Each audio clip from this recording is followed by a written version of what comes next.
Meron na naman tayong gagawin. 999 999 na pula. Bali, kalasin ko muna yung kaha para makita ko yung load.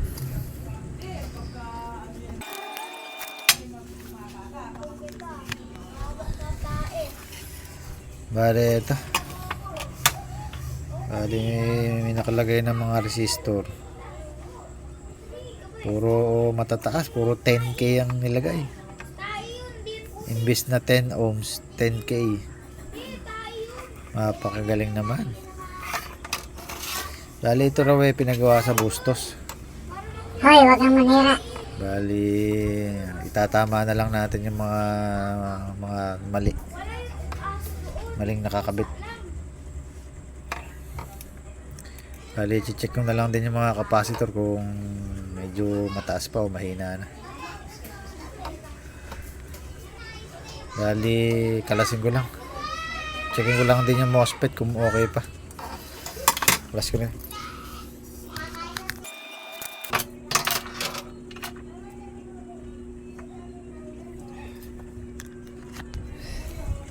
Bali, meron pa ako sa nakita. Yung reverse polarity niya, yung drain saka source magkasama. Napakagaling talaga. Naloko-loko na. Ayan, gawang Bustos yan. Hoy, wag kang manira. Ayan. Tingnan natin kung ano yung mga inayos niya rito. Bali, tanggalin ko lang yung MOSFET saka mga resistor. Tapos tingin ako ng ano rito, ng signal niya. Kung okay ba.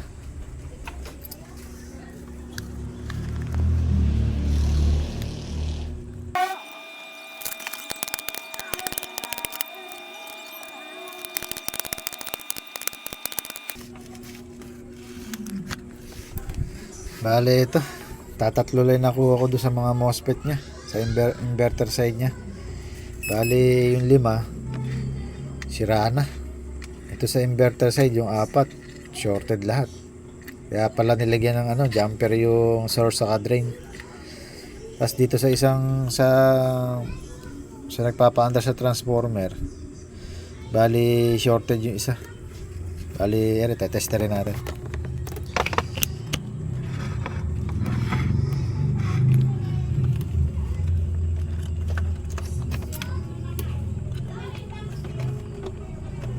Bali, tapat ko na lang sa tester. Ayan. Pakita ko kung paano siya shorted. Bali, ito. Dito tayo muna sa mga buo. Bali, tingnan na lang natin yung meter. Bali, ito. Ayan, wala. Pag nilagay ko na sa drain yan, meron. Switch off. Okay, good siya. Ito, switch on, switch off. Okay. Bali, ito isa, switch on, switch off. Bali, sinasabi kong kasama niya na may corrosion pa nga ayun shorted, meron siyang leak. Wala na sa gitna, hindi na siya mag-switch. Wala, sira talaga. Tapos itong tatlo, yung bali 4 na magkakasama sa reverse polarity niya, sira lahat. Ayun shorted yung dulot-dulo. Kaya di na natin i-switch yan dahil switch na kaagad yan, on na kaagad pati sa gitna. Ayun shorted talaga. Ayan. Bali shorted yan. Bali sa SCR naman niya, buo naman siya. Buo naman yung ACR saka itong DB3. Capacitor buo din, magkabila. Bali, ang tetesterin ko na lang dito yung signal.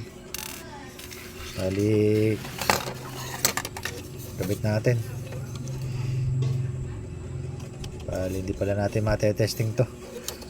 Kakabit ko muna rito yung yung reverse polarity niya para matesting natin yung pinaka driver niya, PWM. Bali, kabit ko lang. Bale ito, nakikabit ko na yung reverse polarity nya. Nagdagdag ako ng isa rito. Bali, hindi ko pa kinabitan ng sa inverter side nya, yung pinaka magpapa-under sa transformer.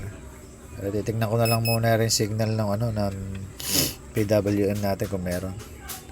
Bali, nakaabang na yung natin, yung ground sa output na ng reverse polarity. Reverse polarity. Tapos yung natin, probe ng oscilloscope doon na sa papunta na sa parts transformer natin sa dalawang paa. Bali ito dito saka dito magkabila. Ayan, nakalagay na. Testing natin kung meron. Bali yung isang side meron 18.1 kHz. Ayan. Bali lipat natin sa kabila kung meron din. Ayan. Bali ito, testing natin kung meron. Ayun, meron din. Same na same. 18.1 din. Bali okay naman siya. Bali kabitan ko lang ng ng MOSFET nya. Bali ito. Kabit ko lang. Bali ito. Kabitan ko lang ng inverter side na MOSFET natin. Pati yung resistor napalitan na natin. Yung 10 ohms. Yung kinabit nila 10k eh. 4 na 10k yata ito. Ito 4. Bali pinalitan na lang natin. Tapos meron pa pala tayong kailangan palitan dito. Itong trimmer na 500k. Bali hindi ko napapalitan to. Bali re-recta ko na to. Tapos yung lahakasan niya ng 500k, wala yung socket. Tapos doon pa nakalagay sa sa side ng flip-flop niya. Parehas 500 yung nilagay dito. Doon na dapat yung isa switch lang. Ito, nakita ko lang. Bali, iayos ko muna.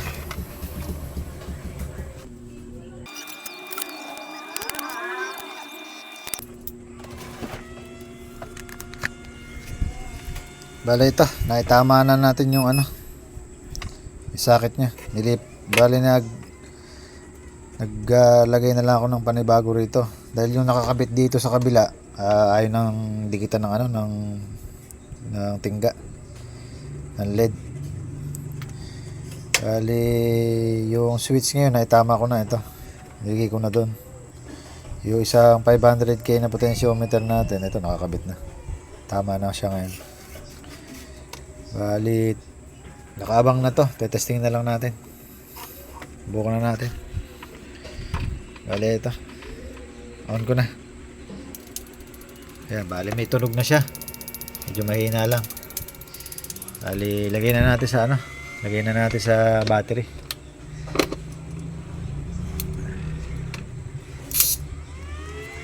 Bali ayan, maandar na siya. Bali 1,000 lang yan, 1,000 watts. Bali dito na natin lagay sa 2,000 watts. Bali yan, maandar siya. 2,000 watts. Okay naman, di nag-init. Bali pakita ko lang yung yung kanyang kinakain sa baterya. Tanggalin ko lang yung battery para hindi maingay. Bali ito. Ayan, on ko na. Bali 58 naglalaro sa 60 60 ampere. Bali 700 watts. Malakas nito medyo malakas to, medyo malakas mag-init. Bali okay na, itama na natin. Bali din sa problema ng inverter nito, okay na.